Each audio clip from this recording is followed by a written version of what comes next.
Welcome to the 5-day memory improvement challenge. Thanks for enrolling. We're going to go through a number of tips, and today I want to focus on remembering names. And it's an important skill both in your social life and at work. If you can remember names, it places you at a big advantage. So how do you do it? Well, I've got 3 very short tips. And the first is, when you hear somebody's name, concentrate, listen. This is particularly true if you're tempted to meet a group of people. Instead of trying to go through all the names at once, which is impossible to remember, just focus on the first person or the first couple if they're a couple, and listen very carefully to their names. And the second tip is to try and make a picture or a rhyme with the name.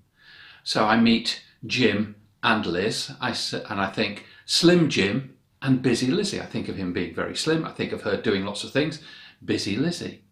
We met a couple recently called George and Anne, and I immediately thought of King George and Queen Anne, and I pictured each of them with a crown on their heads. And in fact, he looked a bit like George V because he had a beard. So you do something like that. There's a chain of shops in the UK called Sweaty Betty. It's a ridiculous name, but it's memorable. If I met a woman called Betty, I would think of her drowning in sweat and remember her as Sweaty Betty. There's a film called Kill Bill, so if I met somebody called Bill, I would imagine he had an axe in his head. Once you've got that picture in your mind, you'll always remember that he is Bill. That face, that head, got an axe in it, Kill Bill. And so try to force some kind of rhyme or connection with the person's name. And then the third tip, and the most important tip, is this. As soon as you meet the person, as soon as you hear their name, use it. Ask them an innocuous question, a perfectly safe question. Hello, Jim, how are you feeling today? Or, hello, George, where do you live? George said, I live in Bury St Edmunds. So I turned to his wife, Anne. I say, Anne, how did you get down here from Bury St Edmunds? Did you drive or did you take the train?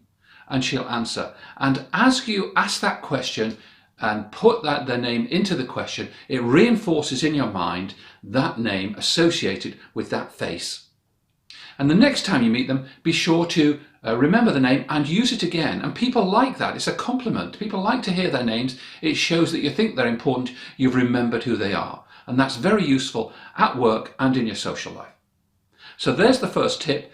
Please watch every one of the videos in the series, and I'm sure that you'll find it very beneficial.